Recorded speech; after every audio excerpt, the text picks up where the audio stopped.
Berapa lama Pak Bapak kalau menulis? Jadi menulis itu adalah karya kreatif yang tidak boleh surut. Boleh dikatakan sebisa mungkin mengurangi tidur. Jadi saya bertidur-tidur di kantor agar hitungannya saya pakai filosofi dua pendekatan. Satu, pakai lagunya Krisdayanti, menghitung hari. Jadi nggak boleh berlama-lama menghitung hari. Yang kedua, pakai naskah proklamasi dalam tempo yang sesingkat-singkatnya. Gitu. Nah, ini buku tentang diplomasi emas Indonesia di tangan Jokowi. Ini juga buku-bukunya tentang perjalanan Pak Jokowi termasuk dengan presiden seluruh dunia, termasuk dengan Barack Obama, dengan ini Ratu Elizabeth, dengan beberapa negara sahabat, semuanya masuk di sini. Gitu. Kalau materi tulisan itu apakah langsung atau kita bisa mendapatkan dari berbagai sumber, Pak? Jadi kalau yang Pak Jokowi itu ada wartawan istana yang menghimpun beritanya, kita tinggal mengumpulkan dan kita tidak harus menulis sendiri, ada penulis lepas yang kita hire namanya ghostwriter ya. Ada yang 100% saya nulis sendiri, ada yang penulis lepas dan kita bantu editing aja gitu. Nah, karena kita punya captive marketnya BUMN sama pemerintah, relatif bisa laku buku itu. Nah, lain halnya kalau penerbit swasta. Penerbit swasta itu berdarah-darah. Dia bersaing dengan para penerbit untuk menjual buku baik ke sekolah maupun ke kalangan akademisi maupun kalangan pemerintahan. Kalau Balai Pustaka karena identik penerbit pemerintah relatif mudah gitu. Difasilitasi Pak. Ya, terus bagaimana caranya supaya kita juga bisa berkontribusi menjadi penulis dalam Balai Pustaka ini? Jadi sahabat sekalian, menulis itu mudah, yang sulit memulainya. Jadi kalau Anda punya tulisan, silahkan menghubungi Balai Pustaka dan bisa terbit di Balai Pustaka.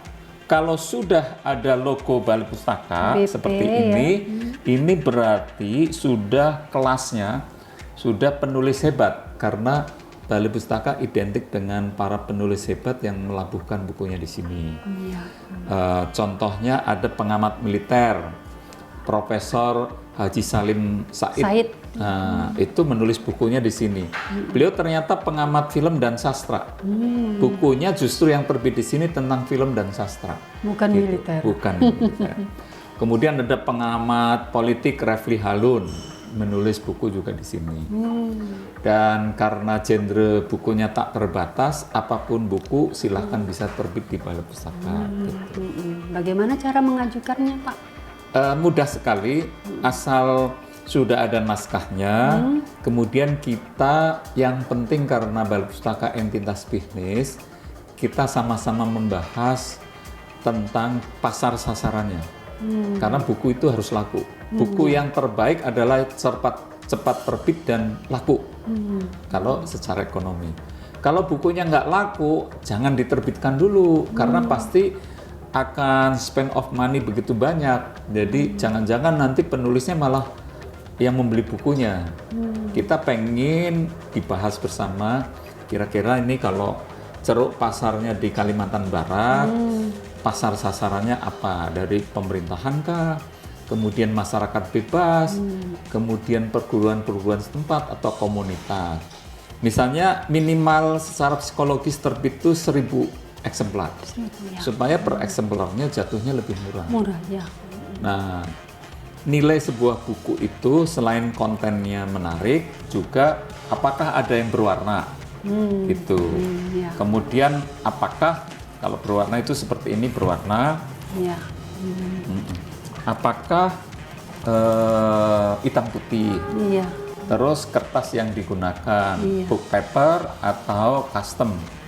Jadi ukuran buku juga mempengaruhi. Maka kita rundingan semua. Prinsipnya semakin banyak para penulis melabuhkan bukunya di Balai Pustaka, kami akan bergembira. Dan itu bisa menjadi patokan kredibilitas penerbit. Penerbit yang hebat adalah yang mampu menerbitkan buku per tahunnya itu cukup banyak. Iya. Gitu. Kalau per tahun sudah bisa 100 judul itu sudah hebat. Walah. Gitu. Itu harus ada tim ya Pak? Ada tim, jadi Iya. kita gini hampir tiap hari kayak di bawah itu sekarang ada penulis lagi pengen melabuhkan buku di Balai Pustaka, kita rundingkan gitu. Dari mulai penulis pemula, ada misalnya kemarin dari Nusa Tenggara Timur, kisah seorang Agni yang disabilitas tetapi dia harus menghidupi keluarganya. Dan dia ketika sedih selalu bernyanyi, mengatasi masalah selalu dengan bernyanyi. Jadi dibawa kepada kegembiraan yang sangat sedih. Nah, kisah Agni ini dibuat buku dan viral di Nusa Tenggara Timur. Nah, tadinya sifatnya kedaerahan. Kayak Laskar Pelangi kan tadinya hanya di Bangka Belitung. Bangka, ya. Begitu dibikin film, bukunya jadi skala nasional. Iya. Jadi prinsipnya alih media dari buku ke film pun bisa buku ini menjadi menarik. Iya. Ibu pernah nonton, anggap aja pernah ingat film Tenggelamnya Kapal Van der Wijk. Yes, ya. Itu kan dari buku Iya. karya Buya Hamka. Ternyata peminatnya banyak setelah dibuat film. Iya. Gitu. Menarik Pak. Ya, jadi para pemirsa YouTube jangan lupa kalau punya ide membuat buku silahkan datang ke Balai Pustaka. Pasti Pak, saya ketemu jalurnya sekarang. Ya. Iya Pak. Nah, sekarang kita ke ini Pak, ini nih.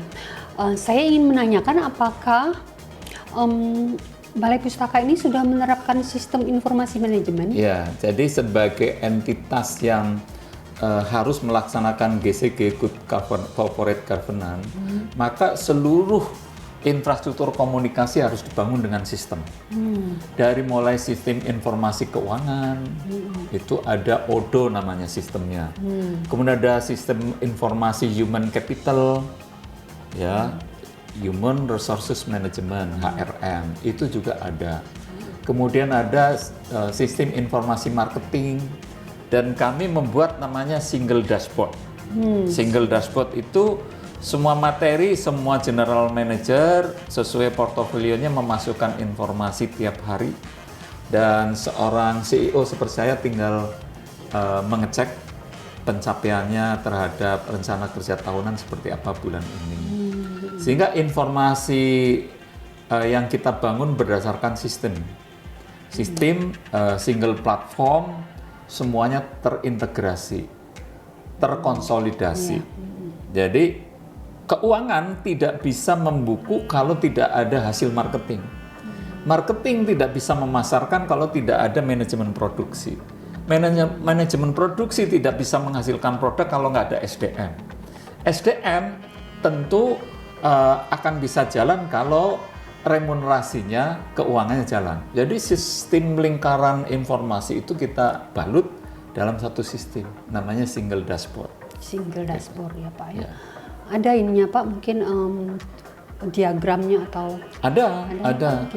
saya bisa dapatkan? Iya, nanti bisa didapatkan. Nanti ada sistem informasi yang membangun itu Satuan Pengawas Internal. Di sini Ya, ada. di bidangnya ya Sanul. Ada, bahkan SOP-nya itu lebih dari 100. Jadi sistem informasi itu karena begitu banyak harus berdasarkan SOP yang jelas. Kalau dalam ISO itu ada ISO 9000, ada ISO 14000. Intinya jangan melakukan yang tidak tertulis dan jangan menulis apa yang tidak dilakukan. Jadi seluruh yang terjadi di korporasi harus tertulis, meskipun bisa digital ya. Kemudian yang sudah dituliskan dalam bentuk pedoman harus dilaksanakan. Jadi prinsip manajemennya seperti itu, standarisasinya. Dan sekarang di Kementerian BUMN tidak mau menerima laporan dalam bentuk kertas yang dikirim. Jadi paperless. Jadi misalnya laporan konsolidasi bulan Mei, karena sekarang sudah tanggal 9 Juni, berarti Mei sudah harus selesai dan sudah harus terkirim. Nanti Menteri BUMN tinggal klik hasil konsolidasi seluruh BUMN seperti apa. Jadi sistem informasinya sudah basisnya sudah digital, gitu. Dan ada hukumannya bagi BUMN yang terlambat mengirim laporan, itu ditegur direksinya. Begitu kuatnya pelaksanaan sistem informasi. Disiplinnya Pak ya sekarang Iya. ya. Iya.